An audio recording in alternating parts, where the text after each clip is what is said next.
Hello everyone and welcome to my another video. তো যারা যারা আগের ব্লগটা দেখেছিল তারা তো বুঝতেই পারবে, আর যারা দেখোনি অবশ্যই কিন্তু দেখে নেবে।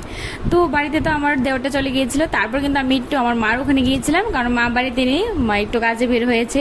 তো গিয়ে তো প্রথমে শিব ঠাকুরটা তোমরা দর্শন করো সবাই। তারপর আমাদের বাড়িতে ছিল ছোটো ছোটো বিড়াল, তো ওগুলোকে কে খাবার দেবে, তো আমি কিন্তু আমার বোনটাকে নিয়ে আর ওকে নিয়ে আমি সোজা চলে গিয়েছিলাম বাড়িতে, কারণ এগুলো তো ছোটো ছোটো বাচ্চা, এগুলো কোথা থেকে খাবার পাবে। আর আমাদের বাড়িতে কিন্তু আগে থেকে অনেকগুলো আমি বিড়াল রেখেছিলাম, অনেকগুলো বিড়াল কিন্তু আমরা আগে থেকেই ছিল বিড়ালগুলো। তো এরপর বাড়ি যাওয়ার সময় একটু বাজার করে নিয়েছিলাম, আর ওখানে গিয়ে আমি একটু ড্রেসটা পরেছিলাম, এটা ছিল আমার বোনের ড্রেস, আর ড্রেসটা কিন্তু খুবই সুন্দর ছিল, সবাই বলেছিল যারা যারা দেখেছিল ফটোটা।